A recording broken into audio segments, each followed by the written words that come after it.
Donc, je vais déjà présenter les différents intervenants. Donc, je vais commencer par Martin Lessard, écrivain de SF québécois. Et ceux qui étaient hier savent que désormais le Québec, pour moi, c'est quelque chose d'un peu plus supplémentaire. Donc, voilà. Donc, Martin Lessard, vous avez commencé à publier des nouvelles en 2009, avant de sortir un roman intitulé Terre sans mal chez De Noël en 2011. Et tout récemment, donc, les saisons de l'indépendance chez Ad Astra, qui est un planète opéra.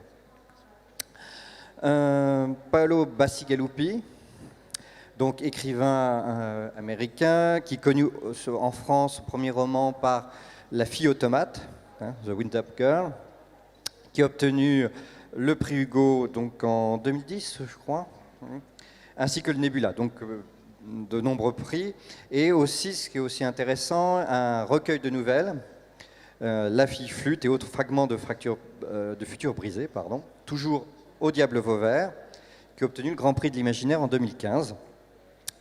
Votre dernier roman, c'est Water Knife, qui était traduit par Sarah Dock. Tous vos ouvrages en France ont été traduits par Sarah Dock, qui est donc votre dernier roman et qui est un thriller sur finalement la guerre de l'eau. Donc ça, c'est pour la partie auteur de la table ronde. Maintenant, on va passer à la partie scientifique, puisqu'il y a vraiment un aspect scientifique dans cette table ronde. Donc d'abord, Laurence Boissé, donc, ingénieure à la direction de l'énergie nucléaire au CEA, plus particulièrement sur l'innovation sur le secteur de l'assainissement et du démantèlement des installations nucléaires. Donc vraiment, on parle de protection, donc là, vraiment sur la question du danger, on est au top du top. Christophe Bernard, donc directeur de recherche à l'Institut de neurosciences des systèmes à Aix-Marseille, c'est ça, avec des recherches autour du développement de micropompes alliant électronique et organique pour améliorer l'effet de substances thérapeutiques dans le traitement, notamment de l'épilepsie. Et enfin, Olivier Grasset, cette fois-ci, on va très très loin, c'est-à-dire directeur adjoint du labo de planétologie et géodynamique de Nantes, et co-responsable d'une mission de l'ESA vers Jupiter en 2022. Donc non seulement on est dans l'espace, mais dans le futur. Donc voilà. Alors, donc, quand on parle de la machine surprotège l'homme, j'ai envie de commencer tout de suite par évoquer la figure d'Asimov avec les robots. On connaît les trois lois de la robotique, mais il y a une loi zéro qui est intéressante, puisque finalement cette loi zéro dit que les robots, au bout d'un moment, se disent que comme les humains, finalement, se font du mal, il y a un moment où il faut que les robots prennent en charge. Donc, cette question de protection et de surprotection, que se passe-t-il quand les robots, finalement, viennent à juger les humains pour se dire les humains se font tellement de mal qu'il faut prendre en charge leur destin. Donc ça, c'est finalement la motivation qu'on peut trouver à cette table ronde. Maintenant, ce qu'on va essayer de voir à travers à la fois les recherches des ingénieurs et autres, et les auteurs de science-fiction, ce que ça veut dire que de protéger l'homme. Donc, première question que je vais adresser à Laurence Boissé, c'est que les machines sont parfois conçues pour effectuer des tâches faites par des humains, ce qui suscite, évidemment, quand on dit de ça, de confier des tâches à des robots, des tâches effectuées par les humains, on se dit on a la peur que les humains soient remplacés par des machines. Mais justement, ce qui est intéressant dans votre travail, si j'ose dire, c'est que est-ce que ce n'est pas parfois préférable d'être remplacé par des machines ? C'est vrai qu'il y a quand même quelques nuances qu'il faut apporter par rapport à ça. C'est qu'il y a la machine qui va suppléer l'homme, et puis il y a la machine qui va remplacer ou se substituer à l'homme. Et donc, entre ces différents niveaux, finalement, il y a toute une gradation en fait, de ces robots qui vont soit interagir avec leur environnement dans une totale prolongation, une augmentation finalement de l'individu quand il travaille. Et puis il y a la machine qui devient vraiment l'automate, qui va avoir sa propre intelligence, qui va être complètement finalement autonome dans ses gestes et qui va effectivement remplacer l'homme. Et puis il y a aussi cette machine qui va collaborer avec l'homme. Donc il y a un tas de nuances en fait dans ces différentes machines. Alors Pourquoi on a besoin finalement de tous ces niveaux de robotique? Eh bien, parce qu'en général, enfin pour ce qui me concerne, donc c'est l'intervention dans les environnements hostiles. Alors qu'est-ce qu'on appelle un environnement hostile? Effectivement, vous le disiez, dans l'énergie nucléaire, on va manipuler par exemple des substances irradiées, et donc on ne peut pas les manipuler directement, donc il va falloir se prolonger. Un homme ne peut pas vivre au contact d'une substance irradiée, il ne peut pas la manipuler, et donc on va créer une machine qui va justement se substituer, le prolonger pour intervenir au plus près de ce matériau.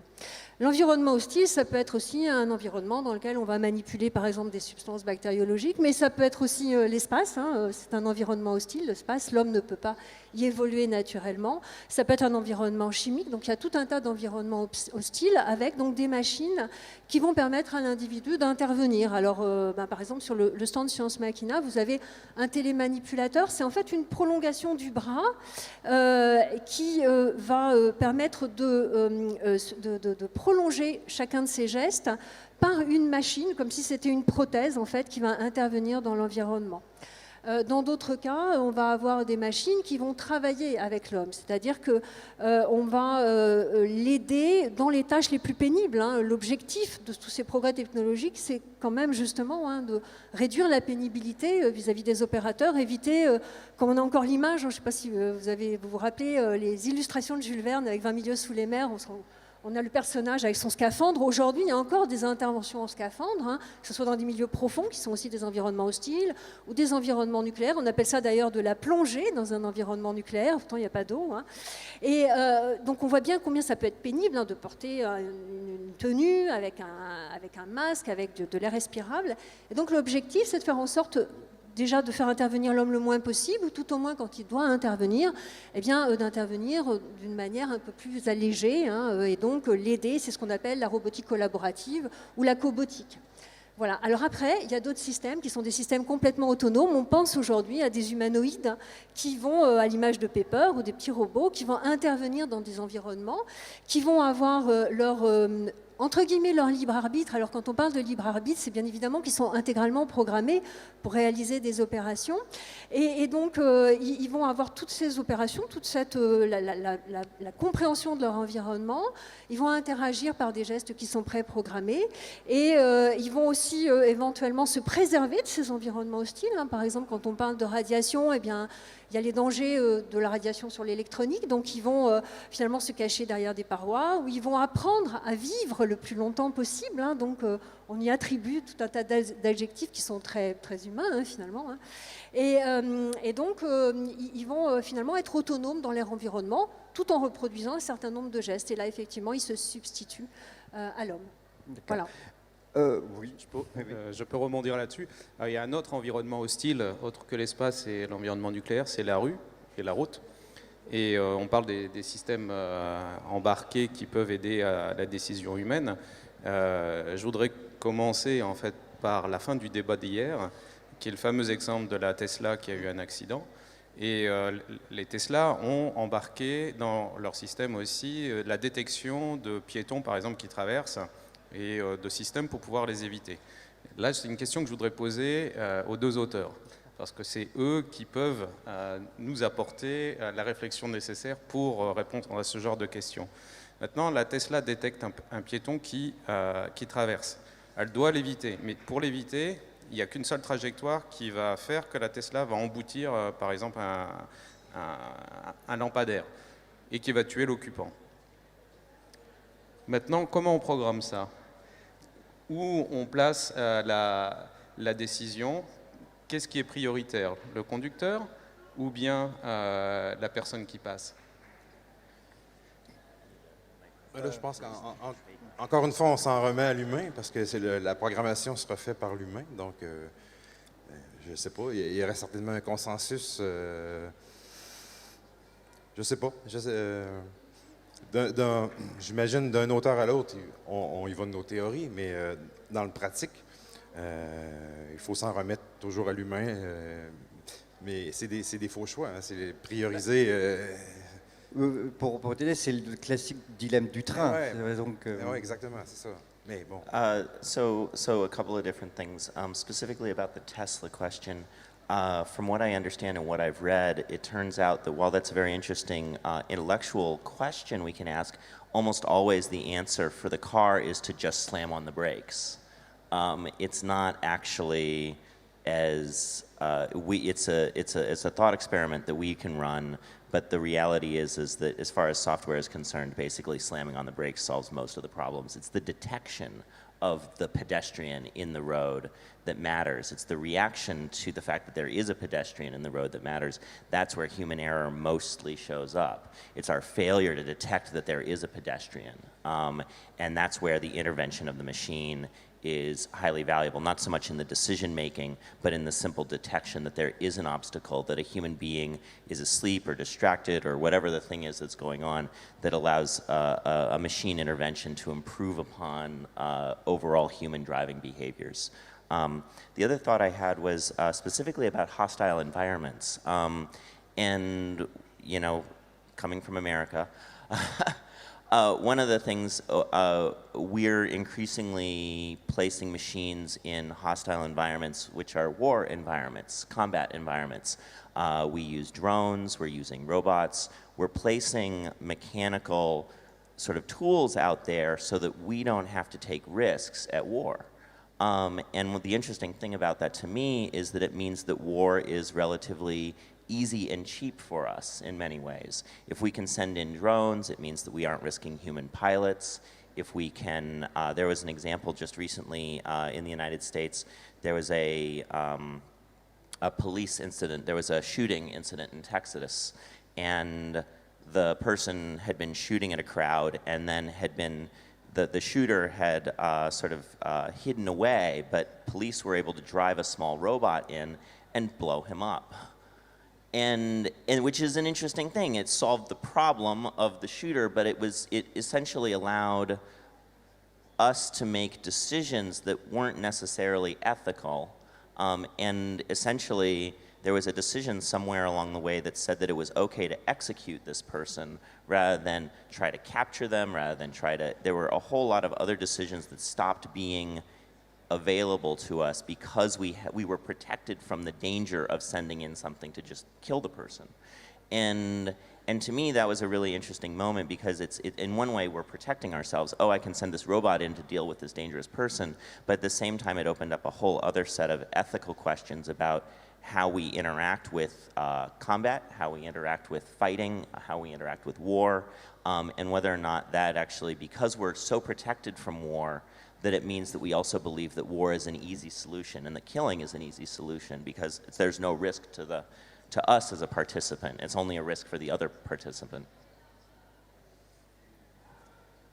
Oui, puisque ça part en vrille dès maintenant, on y va. Juste dans la continuité. Moi je parle, mais je suis content. Moi. Ce qui vient d'être dit sur la guerre, bon, clairement, dans le monde de l'espace, puisqu'on a parlé d'hostilité, on est exactement dans la même chose. Soyons très clairs, ça fait belle lurette qu'on sait qu'on n'a pas besoin d'envoyer l'homme. De toute façon, aucune machine ne protégera efficacement l'homme dès qu'on sort de l'orbite basse, c'est-à-dire quelques centaines de kilomètres de la Terre. Très clairement, comme il disait, ce qui est cheap, ce qui ne va pas coûter cher, c'est d'envoyer les machines et déjà de s'assurer qu'on arrive à protéger les machines. L'exemple des radiations qui a été amené dans le cas des centrales ou des espaces radioactifs, on a exactement les mêmes choses dans les ceintures de Jupiter, on a exactement les mêmes choses dès qu'on s'approche du Soleil. Notre problème déjà est de protéger les machines. Imaginez protéger des hommes dans un environnement ultra hostile, on n'y pense même pas. Donc on se retrouve tous dans le même contexte où à un moment donné, le problème est qu'il va falloir faire prendre une décision à une machine. Parce que nous, le transfert de l'info, elle va prendre 8 minutes au minimum, parfois plusieurs heures, si on se retrouve au-delà de Saturne. Et la machine doit prendre la bonne décision. Alors, il n'y a aucun risque pour les humains, on n'est pas dans le cas de la voiture Tesla, mais il y a des risques sur les budgets qui ont été embarqués. Si on prend la mauvaise décision, on fait la mauvaise manip. Mais voilà, le débat, il n'est pas avec l'homme, parce que l'homme, on ne se pose même pas la question. Ça fait longtemps qu'on sait que de toute façon, on l'enverra. Enfin, l'envoyer dans l'espace, c'est pour le luxe et c'est pour d'autres objectifs que simplement faire les missions spatiales et l'exploration du système solaire. On a des contextes assez parallèles en fait. Moi, je continue encore un peu avec les auteurs sur une question un peu plus générale, mais qui va rejoindre tout le monde, sur, d'une manière générale, de quoi la machine devrait nous protéger. Oui, parce que là, on n'était pas dans la surprotection, on était vraiment dans le remplacement de l'homme, dans la continuité. Je ne sais pas si on se réfère à Asimov, on parlait tantôt, dans le cycle de fondation. Il y a la planète 30 heures qui en elle-même est une machine globale qui gère le climat, la nourriture, les transports. Et après des milliers d'années de bon fonctionnement, il commence à avoir des petites failles à droite, à gauche. Des failles que l'homme est plus capable de réparer parce qu'on a perdu le savoir, on ne s'est pas transmis le savoir d'entretien, de réparation. Peut-être les premières générations étaient capables, mais quand il ne se passe rien, on avait remis à la machine son propre entretien. Donc la machine s'entretenait elle-même, la planète en général. Et quand il y a des petites failles, Asimov lui a fait... Il y a des quartiers complets, des fois, qui sont fermés parce que l'eau, la planète prenait l'eau, la température était mal gérée. Donc, un des dangers, je crois que ça serait de donner le contrôle à la machine. Là, évidemment, on est dans un futur lointain, on n'en est pas là aujourd'hui, mais en SF, quand on donne à la machine le pouvoir de se réparer elle-même, de nous rendre service, mais on lui confère, le jour où ça cesse, dans le cas d'Asimov, là, ça cesse tranquillement, mais il y a des avaries. Par exemple, dans Ravage de Barjavel, c'est l'électricité coupe, donc il n'y a plus rien. On est dans un monde technologique, donc il n'y a plus rien. Là, on le sait, là, on est dans presque un post-apocalyptique. Mais ça peut se faire de manière plus légère, des petits trucs qu'on sait pas, parce qu'on ne s'est pas transmis. Puis la machine est allée plus rapidement que les techniciens, que les scientifiques qui l'ont créé au départ. Donc je pense que en tout cas, en SF, c'est une des peurs, remettre le pouvoir à la machine de se contrôler elle-même. Paolo, sur de quoi la machine devrait nous protéger ou ne devrait pas nous protéger?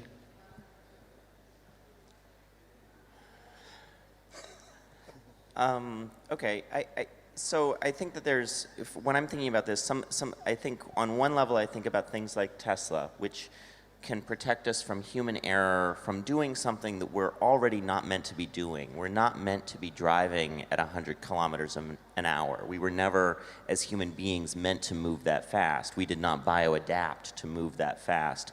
And so I feel like those places where mechanization and machines and sensors and networks can allow us to be better at being fast-moving objects, I think that's a good intervention. I think that's a good spot for us to say, wait, we're actually beyond our design capacity here. If we're going to be moving this quickly, we actually should place some safety systems around us, because what we do is we do kill people. A lot of people die on highways, and it's not a necessary thing, but it's a consequence of our desire for instant gratification, which we're already running at, so we might as well do it more safely. I think that there's another class, though, of things where I think, so I grew up in Colorado in the mountains where there's a lot of wilderness, and it's sort of interesting to see people who come out of cities and aren't really and have been protected, all their lives from the environment, essentially. I mean, and even the simplest things, like they don't know how to wear layers of clothing to keep themselves warm or whatever, because they don't realize that they aren't always going to be in climate-conditioned buildings. And it's a very interesting thing that we can become. I do think there's a point where we become very stupid about the world around us, and because we're so swaddled in different protections, and I think that there's a moment, and for me it actually has to do with cell phones and people in the wilderness, that people with a cell phone can actually still call for help. I actually think they shouldn't be able to.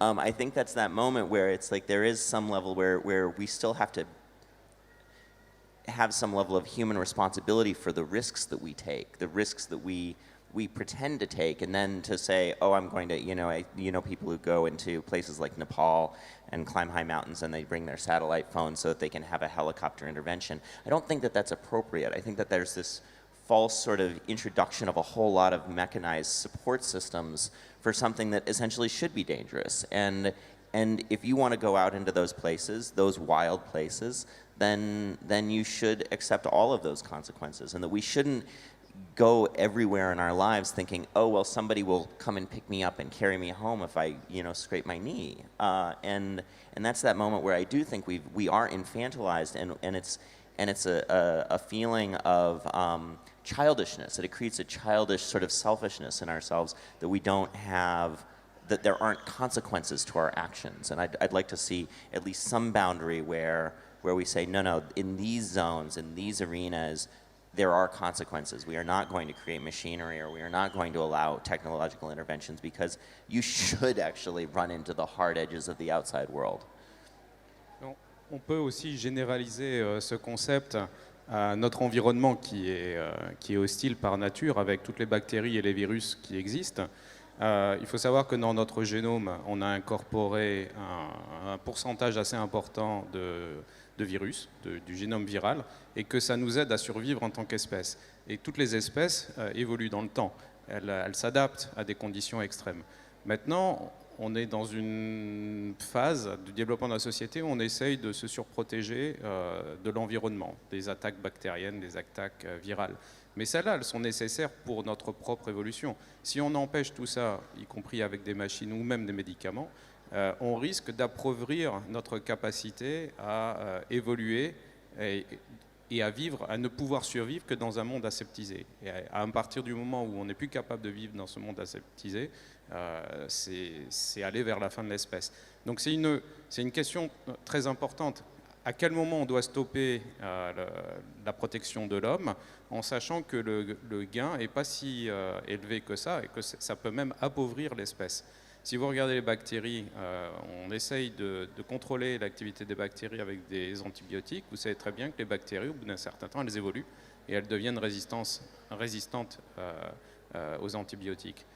L'espèce humaine, c'est pareil, elle s'est adaptée, elle est devenue résistante aux attaques extérieures. Si on empêche ça, on appauvrit l'espèce. Christophe Barnard, on va continuer avec vous justement sur vos recherches. Il y a un aspect que je trouve très intéressant, c'est que le corps lui-même, le corps humain, parce que là on a vu d'une protection extérieure, finalement toutes les machines protègent extérieurement l'homme. Et vous, dans vos recherches, vous avez expliqué un peu des micro-machines qui relient du mécanique et du biologique pour aider le corps humain à se guérir ou parce que lui-même, le corps ne peut pas tout seul, va à l'encontre du traitement. Est-ce que vous pouvez expliquer un peu comment ça fonctionne ? Alors, le type de technologie, de microtechnologie qu'on a développé, c'est d'une part d'enregistrer l'activité du cerveau avec des électrodes qui sont 20 fois plus fines qu'un cheveu, donc très peu invasives, qui sont en matériaux organiques, donc complètement tolérés par le cerveau, et qui ont la capacité d'enregistrer l'activité des cellules du cerveau. Ça, c'est pour faire des interfaces cerveau-machine. Nous, ce qu'on espère, c'est que ce soit utilisé, par exemple, pour piloter des exosquelettes pour les personnes paralysées. Donc, vous mettez l'électrode dans une partie du cerveau qui commande normalement les bras et les jambes, et puis vous décodez le signal avec ces électrodes, ça, on sait le faire, et piloter un exosquelette, donc par la pensée.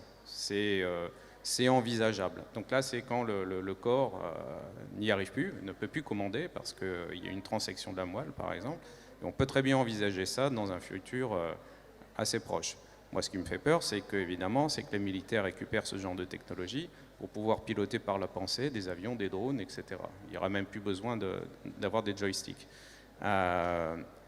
Le deuxième aspect, c'est quand vous avez une pathologie cérébrale et qu'il va falloir aller traiter une région particulière du cerveau. Et l'autre technologie qu'on a développée, c'est de faire des micropompes, toujours de la même taille, 20 fois plus petites qu'un cheveu, qui vont délivrer des médicaments directement dans les régions du cerveau qui sont malades, sans affecter les régions saines. Ce qui est une amélioration considérable par rapport aux prises de médicaments qu'on connaît actuellement par voie orale, qui doivent d'abord passer la barrière des vaisseaux sanguins, mais si elles passent la barrière des vaisseaux sanguins, elles affectent toutes les régions du cerveau, ce qui n'est pas bon puisque ça fait des effets secondaires, comme vous le savez, pour n'importe quel médicament. Et là, l'idée qu'on a eue, c'est de faire cette micropompe qui va uniquement contrôler l'activité du cerveau qui doit être contrôlée.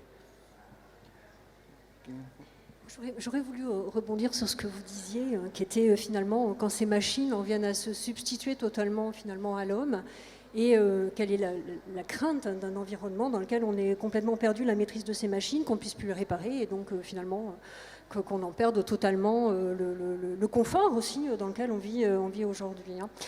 Donc je pense que ça passe par quelque chose qui est fondamental, qui est l'éducation et la formation technologique. C'est vrai qu'on a tous aujourd'hui un téléphone dans nos poches, on ne sait pas comment ça fonctionne, on est tous dans des environnements extrêmement technologiques et on n'a pas forcément la compréhension tous de la finesse, de la manière dont ça marche. Je pense que l'éducation à ces technologies, elle est fondamentale, à un moment où justement les jeunes, des fois, ont tendance à se détourner des carrières scientifiques. Donc je pense que c'est quelque chose qui est extrêmement important pour conserver la maîtrise, parce que c'est vrai que l'obsolescence vient très vite, qu'on ne sait plus réparer. Et donc ça doit être partie intégrante des développements technologiques qu'on fait aujourd'hui. Alors heureusement quand même, il n'y a pas que des machines, et j'y reviens, que des machines qui se substituent à l'homme. Il y a cette notion d'augmentation de l'homme. Et quelque part, de quoi on devrait aussi ne pas se protéger ou qu'il n'y ait pas trop de surprotection. Il faut que l'homme, je pense, garde sa tendance à l'exploration, ses rêves d'enfant, qui est aussi l'aventurier. On va toujours au-devant du risque, c'est ce qui nous fait avancer, c'est ce qui fait avancer l'humanité aussi, c'est d'être confronté effectivement à des environnements différents ou à des bactéries ou à des environnements chimiques différents. Et donc, aujourd'hui, la machine, elle a cette remarquable capacité de nous augmenter pour aller toujours vers du plus loin. Et des machines qui vont aller plus loin dans le regard, qui vont nous permettre d'avoir aussi du toucher. C'est ce qu'on voit, par exemple, aujourd'hui, quand on fait intervenir des machines dans des environnements hostiles. On a la capacité d'avoir le ressenti de la machine et donc de pouvoir en conserver la maîtrise. Et ça, c'est important. Qui dit prolongation, qui dit augmentation, dit qu'on garde en même temps le fonctionnement, l'autonomie et le libre arbitre et le déterminisme finalement par rapport à la machine. Donc on n'est pas dans une substitution complète, on est dans une augmentation, mais conserver cette maîtrise de l'augmentation, ça va nous amener à aller toujours plus loin et ça va faire en sorte qu'on ne dévitalise pas finalement notre propre humanité. Voilà. Oui. Juste une question, on a parlé de protection, je décalais un peu sur la question de la sûreté finalement. Parce qu'on part du principe que voilà, les machines nous protègent, mais d'une manière générale, ça s'adresse à tout le monde. Est-ce qu'il est plus sûr de confier notre sécurité aux machines qu'aux humains?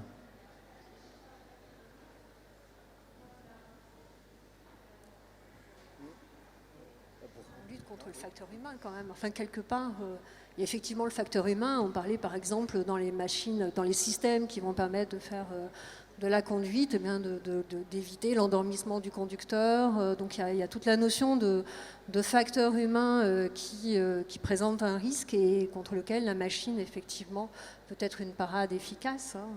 Voilà. Je pense que chacun... il n'y a pas de réponse unique, forcément.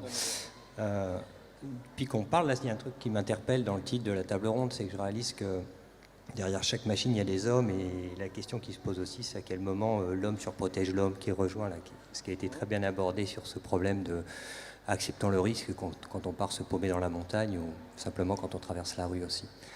À la question posée, moi je vais donner par rapport à mon champ d'expertise un des risques que court l'humanité, parmi de très nombreux autres, évidemment, est lié à l'activité du soleil.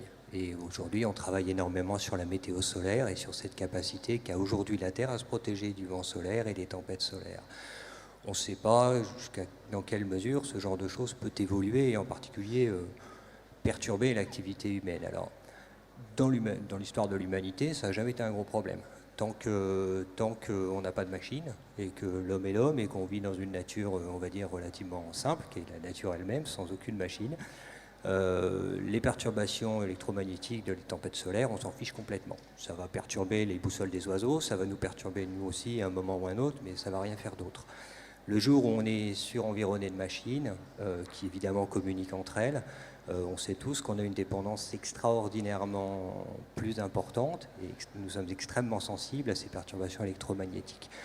À ce stade, il n'y a pas de solution, sinon se protéger par d'autres machines. Et ce qu'on appelle aujourd'hui cette météo solaire, où on envoie tout un tas de réseaux de satellites dans l'espace qui sont là pour faire la météo du Soleil et faire du prédictif sur la météo du solaire, c'est des machines qui sont là pour protéger nos propres machines, qui protègent ou pas l'homme, j'en sais rien. Mais voilà un élément de réponse parmi sans doute beaucoup d'autres.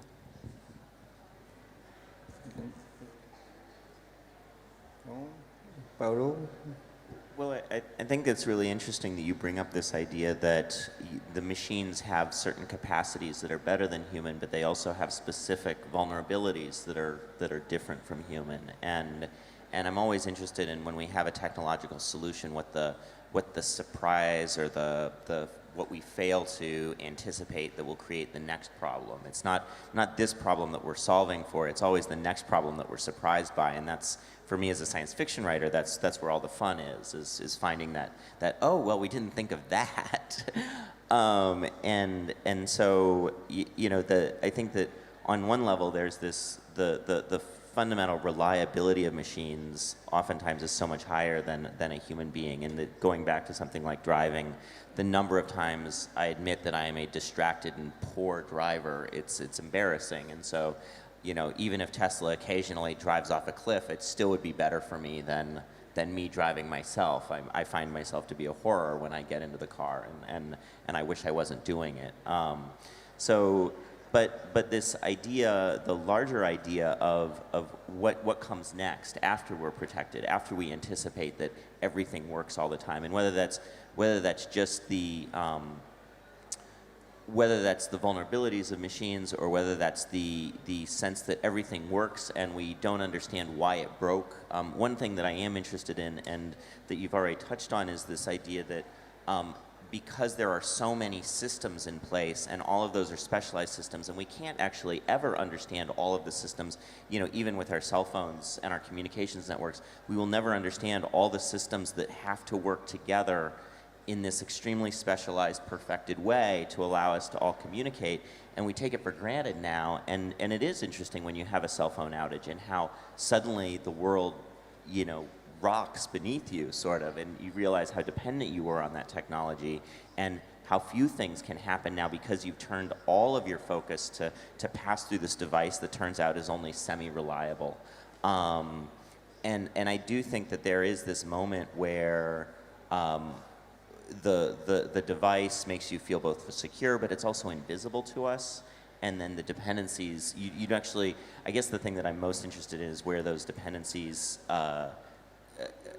it's the invisible dependencies. It's the ones where you didn't realize that, oh, I was counting on that cell phone to get me across the city because I use maps to do it. And suddenly I have no map and I have no ability to figure out how to get from point A to point B anymore. And that is the moment where I start thinking, I don't know, I sort of feel like it goes too far, sort of, suddenly, even though it was perfect, you know, it's like, I love having this map. I can be in any city in the world, and I'm smart now, and I'm not lost, and how magical is that? And then to have it go away again and be like, wait, what are my best instincts now? Do I have any instincts for getting around in a city if I don't have my cell phone with me? And it turns out I lose those very quickly, so.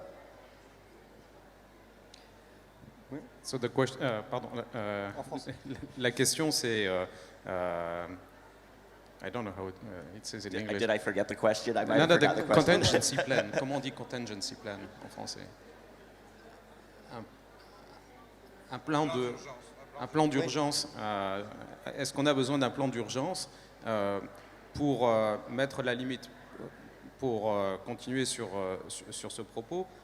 C'est vrai qu'on utilise maintenant Map ou quoi que ce soit dans son téléphone, mais si un jour il y a une tempête solaire et que ça détruit nos appareils électroniques, qu'on va se retrouver en rade et qu'on ne pourra plus utiliser ça, et qu'il va falloir revenir à ce qu'on faisait par le passé et qu'on aura perdu, parce que c'est quelque chose que l'on acquiert, en tant que société, en tant qu'humanité, où est-ce qu'on place la limite de ce qui est acceptable, de ce qu'on va perdre par rapport à ce qu'on gagne avec les machines? Je ne pense pas qu'il y ait de débat encore là-dessus, mais je pense que c'est un débat très important. C'est une décision qui doit être prise au niveau de l'humain. À partir de quel moment on sait et qu'on accepte de perdre certaines capacités? Je pense qu'on n'en est pas encore là, mais effectivement, il y a une question d'éthique. Par contre, j'ai l'impression qu'on repousse ce questionnement-là toujours, parce que on avance, c'est inévitable, ça ne s'arrêtera pas, là. On ne va pas retourner en arrière. On n'est pas dans les années 60. les groupes d'hippies là, qui retournent. On n'aura pas ça, c'est inévitable. Donc, effectivement, il va falloir se poser la question socialement, mais j'ai l'impression qu'on ne se la posera jamais, parce qu'on n'a jamais l'impression qu'on est rendu au bout. Bon, en SF, c'est génial, ça fait des bonnes idées, mais j'ai pas cette impression qu'on est encore à l'approche de poser la question où arrêter. Il faudrait, je pense, mais j'ai pas cette impression-là. Peut-être dans le monde scientifique, c'est déjà présent. Mais dans le monde scientifique, on a exactement le même problème que vous mentionnez précédemment. Quand on ne maîtrise plus rien de la machine, vous savez tous qu'on utilise de l'IRM pour voir ce qui se passe à l'intérieur du corps ou à l'intérieur du cerveau. Pour analyser les images, ça demande des algorithmes qui sont devenus extrêmement compliqués avec des logiciels que peut-être 2 ou 3 personnes dans le monde connaissent. Les scientifiques et les cliniciens utilisent ces logiciels pour interpréter les données et pour faire un diagnostic. Mais maintenant, on a totalement perdu la connaissance de ce que fait cet algorithme. Et on ne sait même plus maîtriser le résultat, on ne sait même pas s'il est vrai d'ailleurs. Et on s'est rendu compte récemment de cela, et non seulement on vient de s'en rendre compte, mais on se rend compte que les programmes qui ont été faits en fait induisent un biais dans certains cas, et ils produisent une mauvaise interprétation des images. Donc quand on ne maîtrise plus l'objet et qu'on utilise quelque chose qui est extrêmement évolué techniquement, on peut aboutir à quelque chose qui est au détriment de ce qu'on voulait faire de façon originale. C'est déjà présent en science. That's really interesting that you have the perception that you're seeing. The power of the machine gives you this perception that you're seeing into the brain, and yet you don't know all of the filters that it's using before it gives you that image, and so there's this illusion that you're seeing, and you don't. Anyway, I'm delighted, horrified but delighted. Sorry. Je voudrais peut-être un petit peu rassurer, c'est que on a quand même des analyses de redondance systématiques, y compris la capacité de mettre en œuvre les systèmes les plus simples pour récupérer les équipements. On appelle ça, par exemple, on a des robots qu'on envoie dans des environnements hostiles, et il reste quelque part ce qu'on appelle un fil à la patte, c'est-à-dire le fil d'Ariane qui permet de récupérer le robot. Donc on en revient aussi dans tous les états de dégradation finalement de ces systèmes. Quand on perd finalement les systèmes les plus sophistiqués, on a toujours des systèmes d'ultime secours, entre guillemets, dont le plus simple qui est peut-être de tirer sur le robot pour le récupérer. Donc je voudrais redonner quand même un certain niveau de confiance dans la manière dont on réalise ces équipements, c'est-à-dire qu'on fait des analyses systématiques de panne.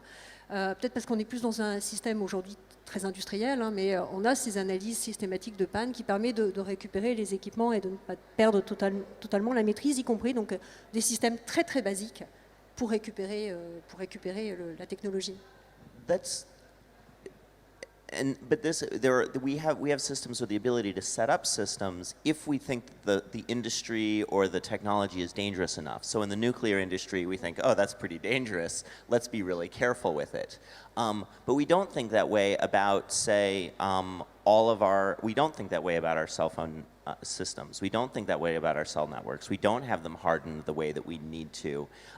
We don't have many of our websites, which we use all the time, hardened, and we just saw something like that happening where you could create an entire botnet out of, connected security cameras, small internet devices that could create a denial of service attack, a swarm for denial of service attacks against major websites that should have been hardened and thought they were hardened against denial of service, and it turns out they had no capacity to fight that. And what's interesting is because those websites operate in the consumer space, if it's Twitter or if it's Google or whatever, they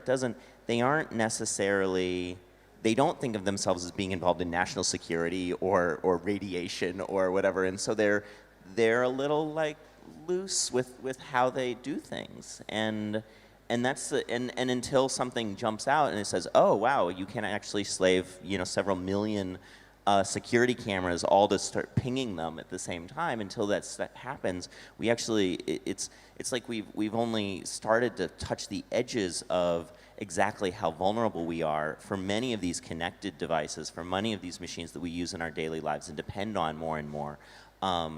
And so I think that while we have the capacity to be, to either have failbacks or fail-safes or, better security or anything, it's not something we do until after the fact, oftentimes, until after we've learned a very hard lesson. Pour rebondir là-dessus,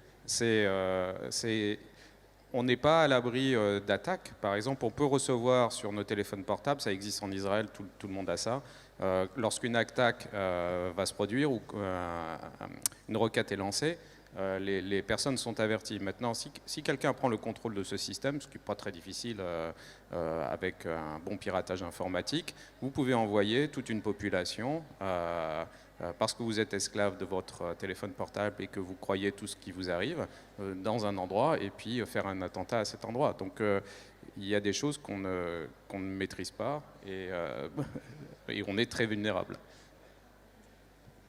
Write that down for a plot.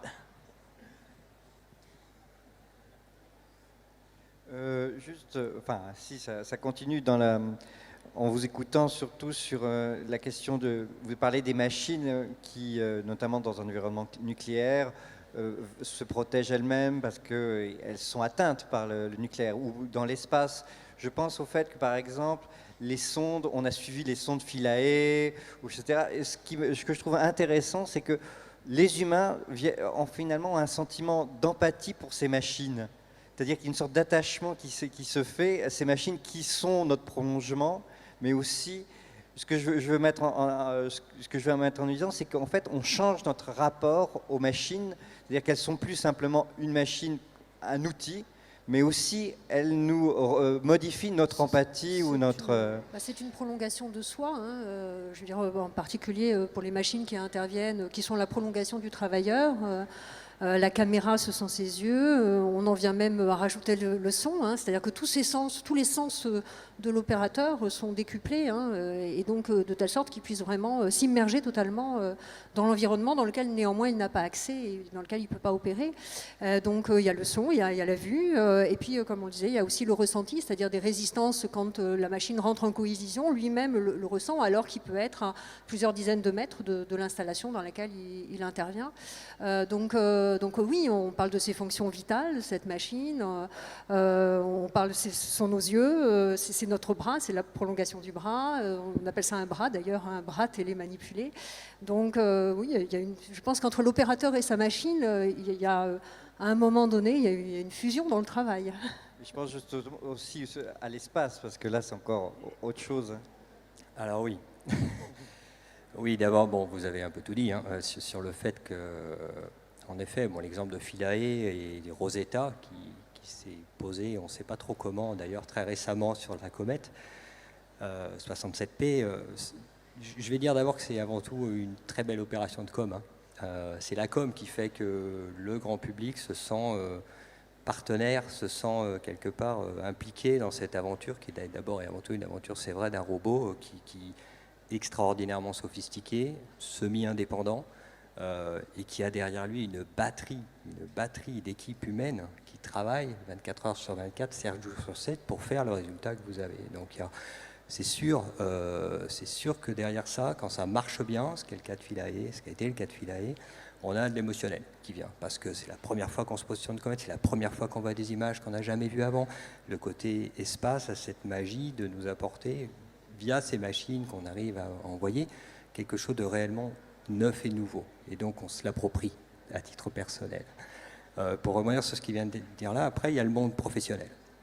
Et dans le monde professionnel, pas plus loin qu'au labo de Nantes, quand vous voyez les équipes qui sont non pas à l'heure terrestre mais à l'heure martienne, qui n'a pas le même nombre d'heures dans la journée, mais qui doivent en fait piloter leur caméra et leur système d'exploration de la roche martienne à l'heure martienne, en fonction des tempêtes martiennes, en fonction de la météo martienne, qui doivent vivre sur Mars au sein du laboratoire, mais qui ont quelque part à jongler entre leur vie de famille, leur vie privée, et puis la vie martienne, parce que leur robot, il est là-bas, et leur machine, elle est là-bas, et le boulot qu'ils sont en train de faire, c'est la machine qui leur fait là-bas.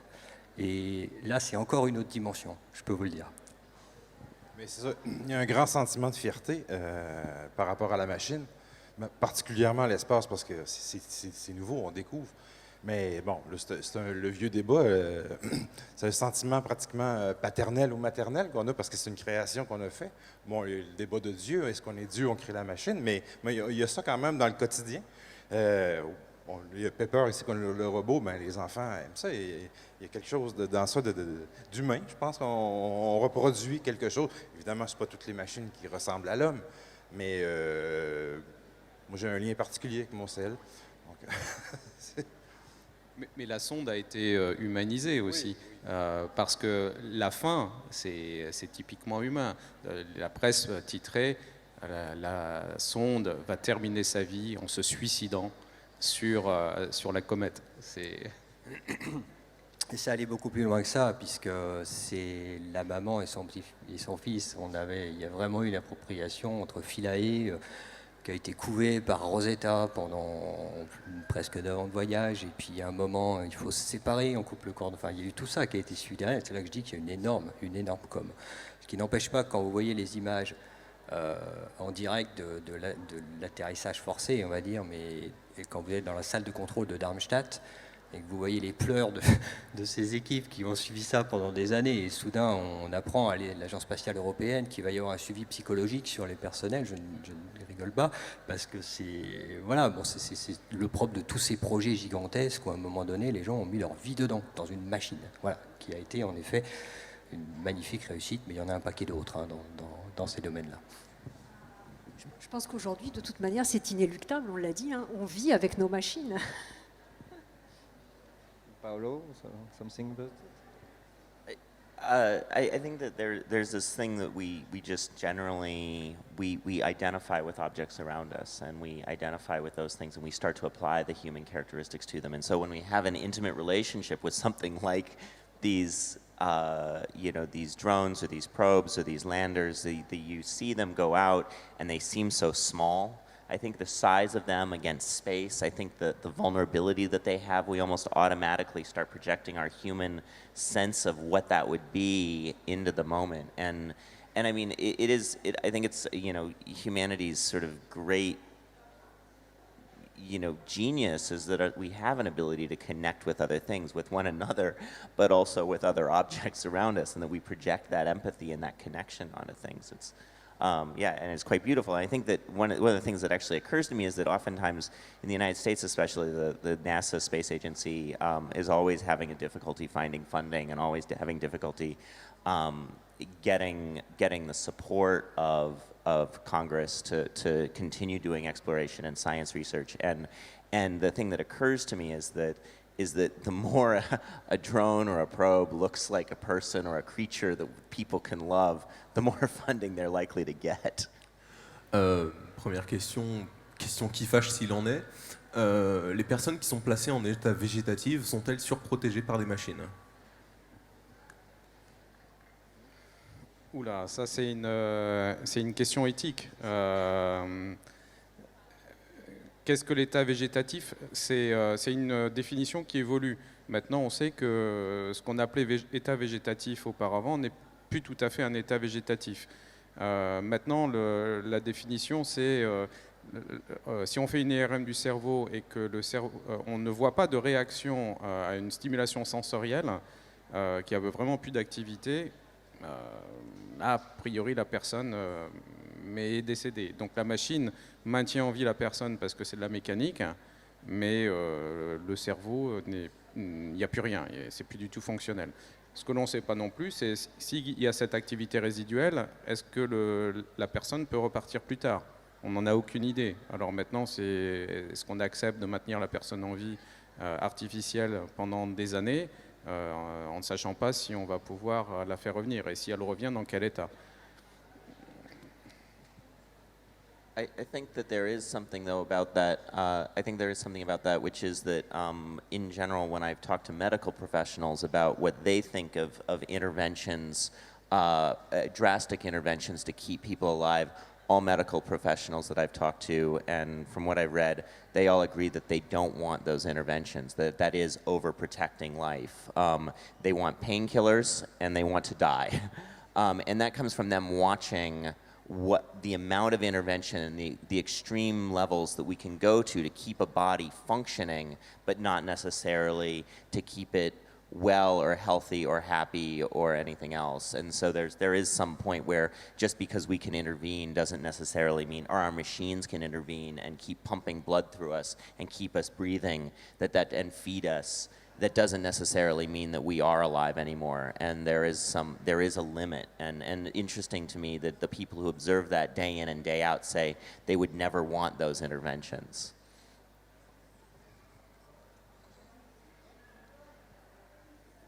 Bonjour, je voulais savoir, dans la mesure où l'homme restera un homme et que nous aimons beaucoup le risque, dans une société surprotégée, est-ce qu'on ne risque pas de voir se développer des comportements plus agressifs, plus suicidaires, parce qu'on en a déjà des traces dans l'univers d'aujourd'hui où, à travers un écran, on arrive à pousser des gens au suicide? Est-ce que c'est pas juste de l'infantilisation, comme on le disait, pour les gens qui vont à la conquête de l'Everest en tongs? Est-ce que c'est pas plus une recherche de quelque chose de vivant dans un monde qui devient de plus en plus artificiel?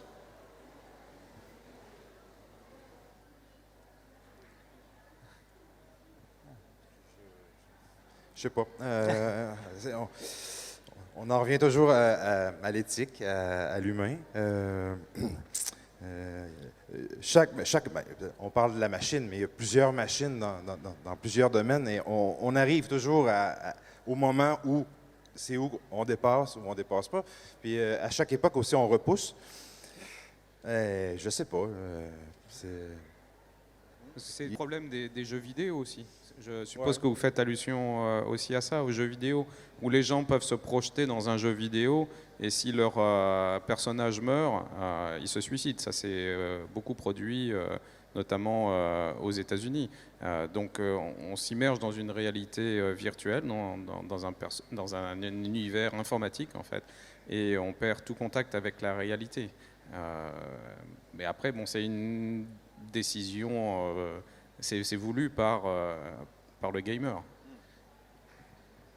Et si on est résolument optimiste, ce que j'essaye d'être tout le temps, il ne faut jamais oublier quand même qu'il reste notre libre arbitre en toute chose. Et la machine, vous l'utilisez ou vous ne l'utilisez pas selon ce que vous souhaitez faire. Vous voulez faire une tranchée, vous le faites à la pioche et à la pelle, ou vous prenez la méga pelleteuse qui vous bousille tout le jardin à côté. Vous avez un téléphone haut de gamme, vous avez passé toute la durée de 7 heures à regarder toutes les 10 secondes si vous étiez bien connecté et qui vous a contacté et ce qu'il faut faire en cas d'une alerte de bombe. Vous l'avez simplement éteint parce que vous vouliez écouter ce qui se disait sur cette table. Et ce problème-là qui est permanent, enfin, tout est là pour moi, hein. Les machines évoluent, tout évolue, mais nous conservons encore et toujours notre libre arbitre et c'est l'essence de toute chose.